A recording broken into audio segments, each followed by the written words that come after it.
Esteja convosco.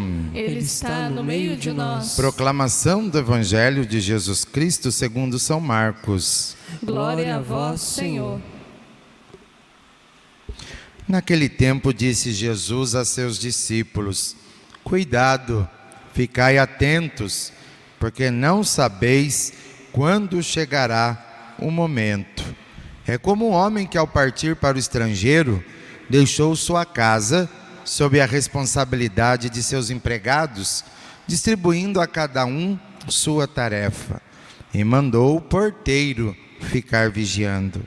Vigiai, portanto, porque não sabeis quando o dono da casa vem, à tarde, à meia-noite, de madrugada ou ao amanhecer, para que não suceda que, vindo de repente, ele vos encontre dormindo. O que vos digo, digo a todos: vigiai. Palavra da salvação. Glória a vós, Senhor. Muito bem, podemos nos assentar, queridos irmãos e irmãs aqui reunidos, irmãos e irmãs que estão rezando conosco pelos meios de comunicação.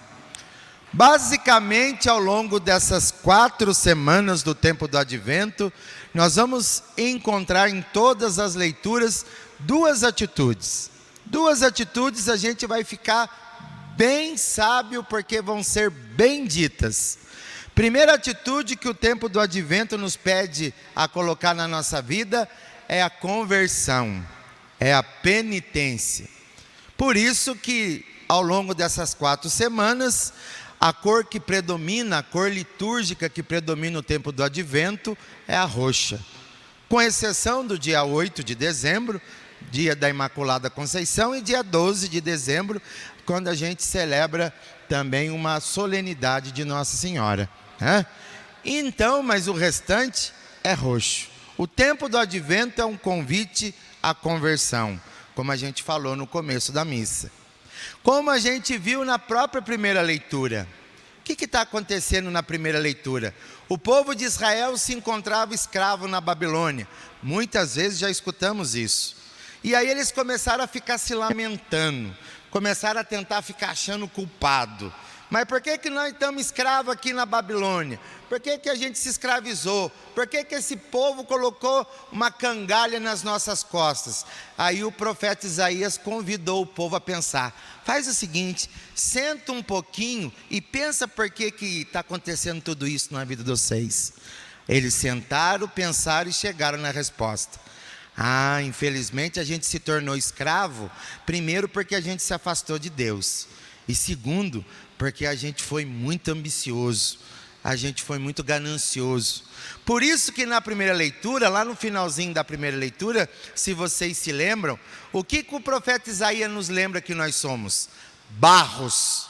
Coloquemos isso na nossa cabeça, somos barros. Sem Deus, somos impotentes. Podemos ter patente, podemos ter diploma, podemos ter sobrenome chique, dinheiro no bolso, mas sem Deus, somos barro.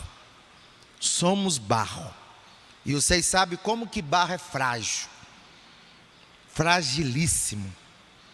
Esse é o grande problema. Quando a gente deixa o ego inflar, quando a gente deixa Deus como centro da nossa vida, a gente se quebra facilmente. Por isso o convite do profeta Isaías na primeira leitura nos convida também a se colocar na mão de Deus como barro. Como assim se colocar na mão de Deus como barro? Vocês há de convir comigo que é muito mais fácil Deus nos moldar enquanto barro do que enquanto pedra. Você pode se colocar na mão de Deus de duas formas, ou como barro ou como pedra. Como barro, a única coisa que Deus vai precisar é a água e a fineza das suas mãos. Agora, como pedra, Ele vai precisar de uma boa talhadeira e um bom martelo. E aí vocês há de convir comigo que dói mais. As perdas doem mais.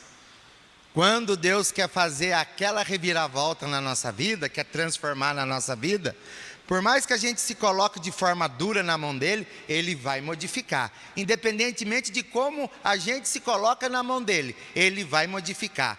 A diferença vai fazer para nós, do modo como a gente se coloca na mão dele.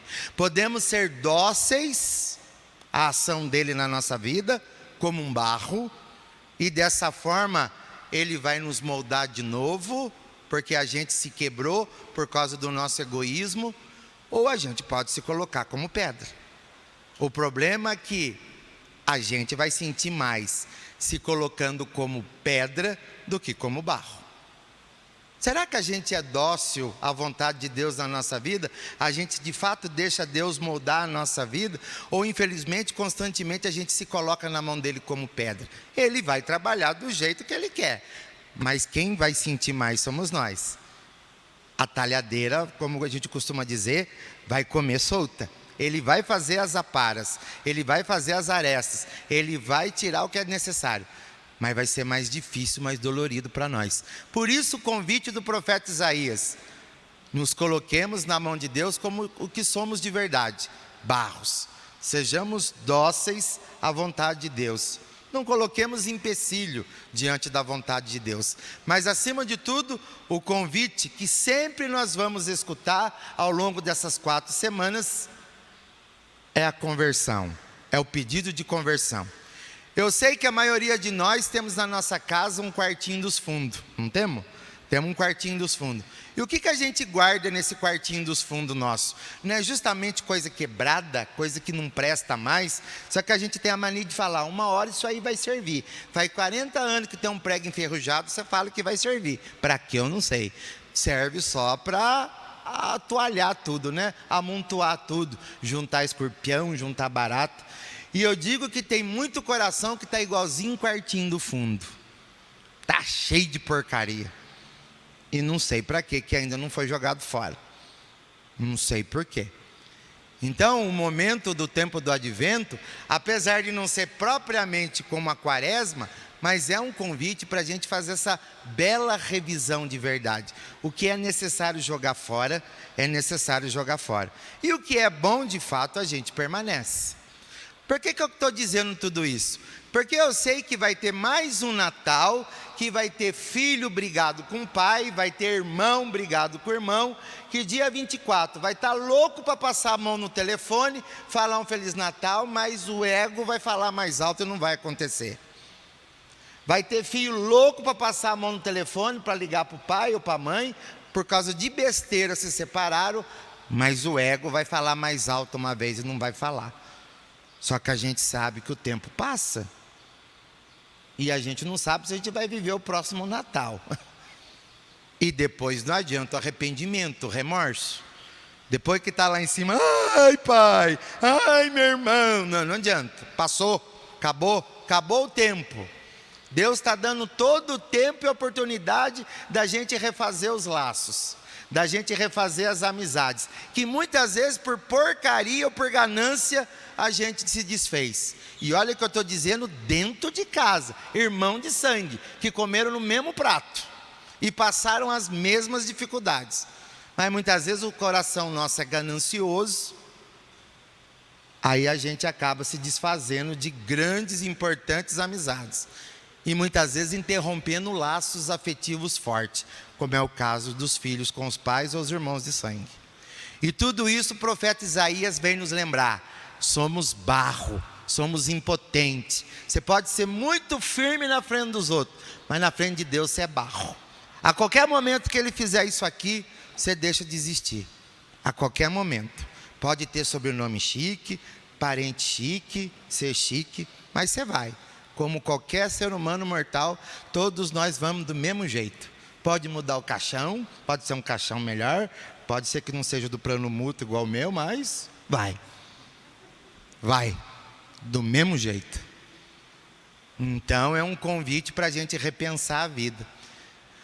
Outro ponto importante que o tempo do advento vai chamar a nossa atenção: vigilância. O tempo do advento nos chama a vigilância. Mas o que significa isso, seu padre? Estarmos vigilantes. Olha, quem trabalha como empregado sabe muito bem o que eu vou dizer, porque eu trabalho também como empregado. Se eu chegar aqui, o bispo encontrar eu dormindo, o bicho pega. A gente sabe que quem é patrão, quando sai, quando ele quer chegar, ele quer encontrar o empregado fazendo o quê? Trabalhando, é óbvio. Eu vou sair, quando eu voltar eu quero meu empregado trabalhando. É a mesma coisa que Jesus está dizendo para nós. Quando eu chegar, eu quero encontrar vocês ativos, fazendo a palavra de Deus acontecer. Não de braço cruzado, esperando que eu vá fazer tudo por você. Não. Por isso que o Evangelho nos chama para isso. Vigilância. É colocar a palavra de Deus em prática. É vivenciar a palavra de Deus. Não é ficar sentado em cima da pedra chorando, mas trabalhando, que daí as coisas vão acontecer. Se vocês notaram no Evangelho, aparece a figura de quem? Do funcionário lá? Do porteiro. Pergunta boba que eu vou fazer para vocês. Qual é a função do porteiro? A função do porteiro é vigiar a porta, obviamente, né? É vigiar quem entra e quem sai. Aí vem a pergunta para nós esse domingo: será que a gente tem consciência daquilo que entra dentro da nossa casa, daquilo que entra dentro do nosso coração, daquilo que entra dentro da nossa consciência, daquilo que a gente deixa entrar no meio do casamento, ou daquilo que eu deixo entrar na minha vida sacerdotal? Porque quem é o porteiro aqui sou eu. Por isso Cristo está pedindo o quê? Vigilância. Porque depois que entrou fica difícil sair. E se a gente faz do nosso coração, da nossa consciência, do nosso casamento ou do meu sacerdócio, no meu caso, uma porteira aberta, escancarada, sem tranca e sem gamela, vai entrar coisa boa, mas vai entrar muita porcaria na minha vida. E depois para sair, é difícil. Por isso Jesus pede então vigilância. Ele quer nos encontrar vigilante, colocando a palavra de Deus em ordem, agindo. E como eu disse, a função do porteiro é administrar quem sai. E aí também a gente tem que se perguntar: será que eu tenho consciência daquilo que está saindo de mim, pelas minhas palavras, pelas minhas atitudes? Será que está fazendo a minha família crescer? Está fazendo o meu casamento crescer? Ou no meu caso está fazendo o meu sacerdócio crescer? Porque eu sou responsável por aquilo que sai de mim, pelas minhas palavras, pelas minhas atitudes, pela minha presença. Será que você já teve curiosidade para se perguntar o que a sua presença causa na vida da outra pessoa? O que a sua palavra causa na vida da outra pessoa? O que a sua atitude causa na vida da outra pessoa? Eu convido vocês a se perguntar, porque faz muito efeito na vida das pessoas que amam a gente.